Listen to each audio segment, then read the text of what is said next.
What's going on, guys? This is Rob, and if you're enjoying the content that I'm uploading onto my channel, then feel free to subscribe, and you can also offer suggestions on topics and characters and storylines and whatnot that we can have discussions on later on in this channel. All right, so we are continuing our discussion on World War Hulk, and hopefully you guys in the background, those you guys watching this video, they're drilling in the background in the next place over, and so hopefully it's not too loud, it's not, too distracting or anything. But for those of you guys who joined my channel, who joined Comics Explained when we were covering like Red Hulk, you notice we kind of stopped, and the reason why is because I literally came back this week and we're just doing catch up. So it was Planet Hulk, World War Hulk, and what this video will do is it'll effectively wrap back around into why it is that Red Hulk emerged. It'll launch into that new era of the Incredible Hulk under the writing of Jeff Loeb, because again, this is kind of the continuation of Greg Pak's run on the character. I guess the conclusion of Greg Pak's run on the character. And so you'll find the playlist for the Incredible Hulk down in the description for all the Hulk content that I have so far. And what I'll do is I'll go ahead and throw World War Hulk and Planet Hulk in chronological order of the Hulk series. That way you guys can literally just kind of follow along with the Incredible Hulk, going from Greg Pak's initial run with Planet Hulk up until, the conclusion of this event. Although it did kind of predate Planet Hulk a little bit, but you guys understand what I'm saying in terms of the most notable stories of World War Hulk under the writing of Greg Pak up into the modern day. But in the last video, we had talked about how Doctor Strange had made a pact with the extra-dimensional demon named Zom, who of course was extremely powerful and it required the Living Tribunal to take him out. And so Doctor Strange has quite a bit of power here, and this is proven in the fact that he goes toe-to-toe with the Incredible Hulk. I mean, well, I wouldn't say toe-to-toe. He's able to hold his own for a little while against the Incredible Hulk. The issue with this is that we're talking about Doctor Strange channeling a level of power that's so extreme that he can't keep it going for the long haul. Now, with regards to the Hulk himself, what's funny about this is that Doctor Strange almost feels himself being corrupted by Zom's power, and that's really the way it works. I mean, we're talking about beings in the Marvel universe from extra dimensions. When a person takes on the power of one of those beings, that power will corrupt them. That power will alter their perception. It will take away from what it is that makes them who they are and turn them into something much, much darker. And that's what happens with Doctor Strange. The power is so extreme, the hate, the anger, the rage of Zom is so extreme that it actually permeates throughout his entire being. Now, this all really comes to a head when Doctor Strange loses sight of protecting those civilians that are watching the fight unfold as he's fighting the Incredible Hulk. And when he throws him into a building, the building comes crashing down around him, and the Incredible Hulk is actually able to save some of these people. Now, he's able to break them out of the rubble, and Doctor Strange immediately becomes remorseful. But this goes towards the Incredible Hulk's larger plan of depicting Doctor Strange along with the rest of the Illuminati as villains at heart as opposed to actual superheroes. And this goes to its credence. I mean, when it came down to it, Doctor Strange lost sight of the bigger picture. I mean, he basically became a bad guy, and in doing so, he almost cost the lives of innocent people in his blind rage. And so the Incredible Hulk turns it on Doctor Strange immediately and just overpowers him in the extreme. I mean, he just starts tearing him apart piece by piece. Now again, Rick Jones tries to neutralize the situation. Now again, with Rick Jones as a character, he kind of has a lot of leeway here. He's really one of the few characters in Marvel Comics that can really talk to the Incredible Hulk the way that he wants to, because the Incredible Hulk doesn't see him as an enemy. The Incredible Hulk sees him as a friend. Now, in truth, right now, the Incredible Hulk sees Rick Jones as a guy who's just kind of getting in the way, but Rick Jones poses such an insignificant threat to the desires of the Incredible Hulk that he really doesn't pay much attention to him. Instead, he just kind of considers him as an annoyance, a dude that just goes in periodically and kind of gets in the way. And so initially, where Incredible Hulk had the ability to kill Rick Jones, he doesn't. Instead, what he does is he takes those captured superheroes to the gladiatorial arena that he's created in Madison Square Garden and basically says, you're all going to start fighting each other. Now, this is not arbitrary. In fact, the Incredible Hulk's making a point. And what he does before each of these guys, begins to get into the fray, and before he subjects each of them to the experiences that he had, he actually allows regular people to stand up and voice their concerns. Now, this is a perfect example, with Greg Pak talking about this is a perfect example of people who don't know what they're asking for. And what I mean is that under normal circumstances, or I guess in virtually any situation, when things are bad enough, people will believe what they want to believe. And in this situation, things have become extremely dire in the Marvel universe. And I don't mean just the Incredible Hulk waging war, I mean everything up to this point. Civil War, the idea of the Superhuman Registration Act, the 50-state initiative, things before that, Operation Galactic Storm, the Kree-Skrull War, maximum security, all these events had just continually led to the fact that humanity was becoming fed up with superheroes as they existed now. But in their blindness, in their anger, and in their refusal or their inability to know all the facts, they make the best decisions they can, but they make boneheaded decisions. And what they do is they say, well, we want the Incredible Hulk's law. Now, in truth, the law the Incredible Hulk is posing here is solving problems through gladiatorial combat. I can almost guarantee you none of these people would survive a gladiatorial thing, but they look to the short term, they don't look to the long term. They don't look to the question of, well, what happens 5 years from now? What happens 10, 15 years from now? Instead, they're looking at what happens tomorrow. Now, in truth, this is Greg Pak just showing how dire the situation is. These people are so desperate for something other than what they've had that they'll take virtually anything if it's not what they have had. And so what we have are individuals speaking up. We have the nephew of Bill Foster, who was killed when Reed Richards and Tony Stark cloned Thor, and that Ragnarok character began tearing through all the superheroes and killed Bill Foster. It's basically victims of people who have lost loved ones because of the actions of the Earth's superheroes. But again, it's just one of these instances where they look at all the Earth's superheroes and they see a problem, instead of saying, are there some superheroes out there who were genuinely doing good things? And so again, from here, we basically switch to the Incredible Hulk putting each of these guys through the ringer, in the sense that he says when he first arrived, he had to fight these various monsters and these organisms and so on that were on the planet, and he makes them go against, you know, one of these giant monsters. Of course, that monster is essentially defeated, but then he says the next thing I had to do is I had to fight my own kind, or I had to fight people like me in the gladiatorial games using obedience discs. And of course, these guys have already been planted with the obedience discs. You know, Reed Richards, Black Bolt, Tony Stark, Doctor Strange, they've already had obedience discs thrown on them, and so they essentially have to do what they're told, or else it'll fry their brain in the process. And so he says, you guys now have to go against each other and fight each one of each other. And they don't want to. Well, I mean, they have to, but they don't really want to. They're doing it because they're forced to, not because they actually want to. Now, this again is where Greg Pak basically says that people will always become their own worst enemies. And the reason why is because while this event's unfolding, while this conflict is taking place, the people who are watching it begin to switch away from, yeah, these heroes, they need to understand that it's not okay to do whatever they want to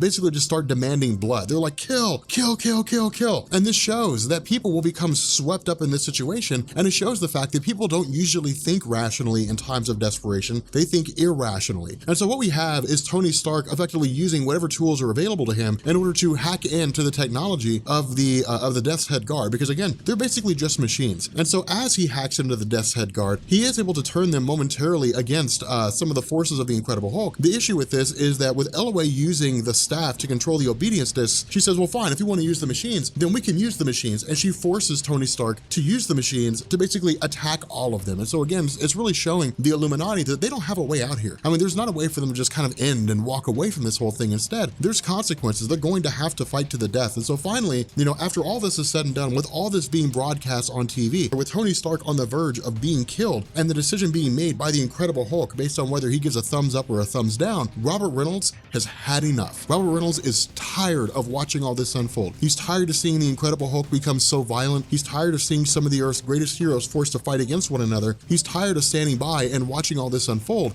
Not only that, he also knows he's the only person that can go against the Incredible Hulk, and that's what he does. He says, okay, you know what, let's end this. Let's bring this conflict to an end. Let's finally have this stop. And so he takes off for Madison Square Garden. Now, again, it takes him a few minutes to get there, but I mean, well, I would really say seconds for him to get there. But in the time that it takes to get there, we again have, you know, Reed Richards, who's more or less being forced to kill Tony Stark. But while this is happening, Tony Stark is successfully able to hack into the obedience discs and effectively force his obedience disc to be dissolved and allow him to move freely, or at the very least to get away from the conflict. And so in response to this, Reed Richards keeps trying to reiterate to the Incredible Hulk, we're not the reason why your people were killed. Now we'll actually find out that he's right, that the shuttle was not a bomb. It was not designed to explode after some predetermined amount of time. Instead, someone screwed with it. Somebody set it up to blow up. But before they can really get any further, you know, Reed Richards says, if you're not willing to listen, then I'm going to give you one final chance to surrender. And the Incredible Hulk says, or what? And the Sentry finally shows up. Now this is so cool because the Sentry at this point is just unbridled power. This is like the peak of his character. Whenever people talk about how powerful the Sentry is, whenever they say, here is how powerful the Sentry is when he's at his absolute max, this is the moment they're referring to in terms of its capabilities. I mean, the Incredible Hulk is on a whole nother level of strength, but the Sentry's right up there with him. I mean, these guys are even.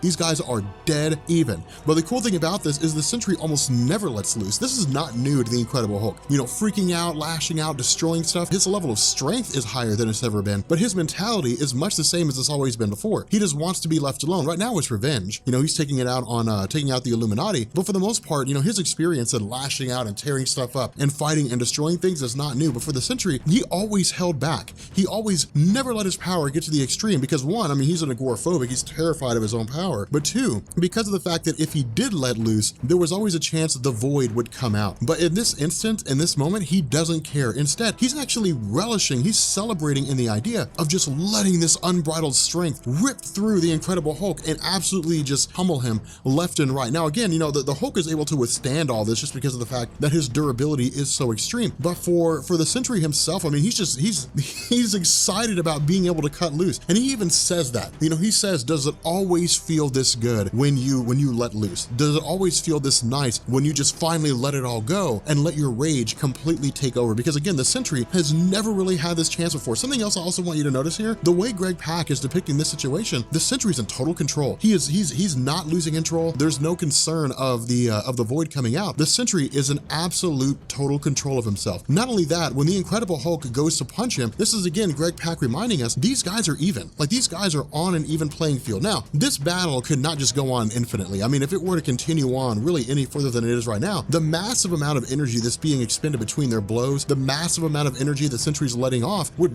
annihilate the entirety of New York City. I mean, this is really like atomic bombs trading blows with one another. I mean, the sheer force of impact from the Incredible Hulk hitting Sentry or Sentry hitting the Incredible Hulk is more than enough to shatter a building, let alone lay waste to the entire city in and of itself. And so in response to this, you know, in the background, Reed Richards, Tony Stark, these guys are grabbing these satellites, grabbing all the weapons they can that really pose any measure of substantial damage capability. And they say, we've got to hone these in on these two guys. We've got to bombard them with enough energy that their bodies effectively shut down. Their bodies just can't handle it anymore, and they revert back to their normal human forms. Now, the intention is to launch this weapon, but before they do, we end up finding out that, you know, that Robert Reynolds and Bruce Banner actually just fight each other down to the point that they're physically exhausted. You know, now some of this is because of the fact that Robert Reynolds is just letting off so much energy that is continually calming the Hulk down to the point that he reverts, but at the same time, it's also just a massive expenditure of energy. I mean, this is how hard these guys were fighting. They were fighting to the point that in truth, they were just exhausted physically, mentally. They had nothing left to give. And this is so cool because this is basically, you know, Greg Pak saying, when it all comes down to it, these are the only guys.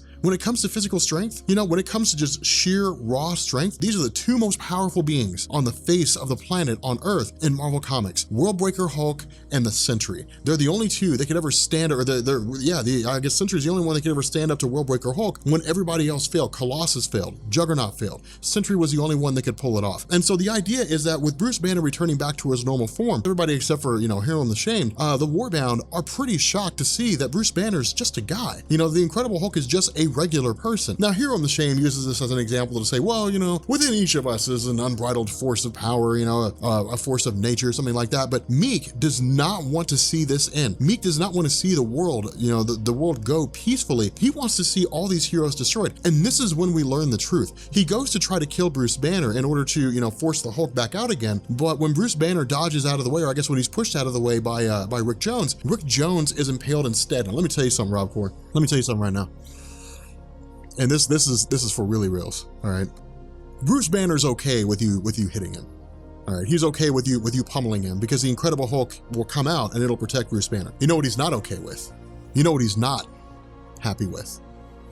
Harming the people he cares about. Woe betide the poor soul that harms someone that Bruce Banner cares about. And that's exactly what happens. Meek impales Rick Jones and Bruce Banner drops the hammer on him. He goes right back into the Incredible Hulk again and just starts ripping into Meek because in his mind, Meek's an enemy now. Meek harmed one of his friends. Not only that, Meek says, hey, I was your first friend. And Hulk says, no, Rick Jones was my first friend. Rick Jones was the first friend I ever had. And that's why I love Greg Pak's writing, because he says, hey guys, look, this all comes full circle. You know, yes, Bruce Banner is a force of nature when he's the Incredible Hulk. Yeah, it's an unstoppable force, just cutting a swath. I know you guys love it when I say that. He's cutting a swath throughout the superhero community. The X-Men couldn't stop him. The Avengers couldn't stop him. The Fantastic Four couldn't stop him. Doctor Strange, Iron Man, no one could stop him. He was unbridled, unleashed, unrelenting power, just beating against the superhero industry as it existed in the Marvel Comics universe. But when it came down to it, all it took was one of his Warbound impaling his friend for the Incredible Hulk to turncoat and begin ripping all of them apart. And that's what he does. He just basically starts tearing into all of them. Now, with Meek in the final moments of his life, I mean, you know, with these last few moments here and there, he says, I'm the one that did this to you. You know, he says, after you defeated the Red King, you formed a kingdom, you had a wife, you had a child coming. You know, we lived in the Crown City. It was peaceful times, but that's not who you are. You're a force force of nature. You are a destructive force, just cutting through and tearing through everything that you come across. That's what you were made for. That's who you are. You cannot deny your nature. And he says, you forgot who you were. When you married Kyra, when you had a child, you know, when you fathered a child, when you formed a kingdom, when you ushered in an era of peace and united the clans on Sakaar, you forgot who you were. And I set off that bomb and I destroyed the city because I wanted you to remember who you were. The Incredible Hulk? Wrong answer. The Incredible Hulk, I mean, he doesn't, like initially he doesn't even do anything. Like he's literally just in the background watching these events unfold. And this, man, let me tell you something, people. Let me tell you something, Rob Core, fanboy. This is when the Incredible Hulk is at his absolute peak. It's momentary. Or it's a moment in time. I mean, this is the equivalent of Thor, you know, absorbing the runes and becoming the multiversal rune king Thor. I mean, this is the Hulk beyond any level of strength he's ever been, even in this moment in time. All right, you know, Meek is killed by one of the Warbound, by the Brood, you know, that Brood species who, you know, is outraged at the fact that Meek would just sacrifice millions of people and their own kingdom for the purpose of, you know, jumpstarting the Hulk's rage. The Hulk himself, when they turn around and they say, hey man, like, are you okay? He's like, no, I'm not. And he just freaks. I mean, he smashes his hand, you know, he does a clap, almost shatters the entirety of the New York skyline. And I mean, this is just, I've never seen the Incredible Hulk so mad before. But the kicker about this is the Incredible Hulk's not mad at anybody else but himself, because in his mind, he brought all this on them. Not only that, in his rage, he stomps on the ground. Now, we're told that he shakes the eastern seaboard. I would disagree. I think he shakes the world. Like, I think with rage like this, like he almost breaks the world. And he says that. He says, you know, fire your weapons, do whatever you need to do, you know, calm me down before I destroy the world, because the Hulk's rage is just increasing. I mean, by the second, he's getting madder and madder and madder and madder. This is a true depiction of the infinite rage of the Incredible Hulk. I mean, there's no calming him down. You know, he just keeps getting madder and madder and angrier and stronger and stronger. And it'll get to the point where he will destroy the world by stomping on the ground if he continues to get as angry as he's getting. And so because of this, you know, Tony Stark says, okay, fine, you know, on this mark, fire your weapons. And so they end up firing off, you know, the weapons on all these different satellites. And in response, Bruce Banner is just bombarded with this massive amount of energy discharge, and it forces the Incredible Hulk back into his normal form. But, you know, as Bruce Banner, this really just kind of rounds out the story, because as Banner, you know, he's effectively subdued. I mean, he's not dead, but he's effectively subdued. And what they do is they essentially tranquilize him to a degree. Of course, they take his Warbound into custody, and they end up taking him out to the middle of the Mojave Desert, taking him out to a facility, and then putting him 3 miles underground, so that if he ever were to lose it again, he'd be stuck underground and people would have at least some measure of notification that he was going to lose his mind. But this right here wraps back around. All right, so this brings us to the introduction of Red Hulk and Jeff Loeb's Incredible Hulk run, his 1-year-long run in 2 volumes. But if you guys are new here to Comics Explained and you guys enjoyed this video, make sure you hit that subscribe button. If you guys like this video, drop a like and leave a comment down below. Let me know what you guys thought about Worldbreaker Hulk, because World War Hulk, because I got to tell you, man, it's one of my favorite stories. One of my favorite stories. I think it gets better though when we get to like Fall of Hulks and we get to World War Hulks, when like everyone becomes a Hulk. I mean everyone, like Spider-Man becomes a Hulk, like the whole 9 yards. But it's a really, really cool series of events that come out here in the next, you know, little while. I think we're gonna have a pretty exciting next few weeks in terms of releasing our Hulk videos. But with that being said, guys, we're gonna bring this video to an end, and yeah, I will catch you all later. Peace.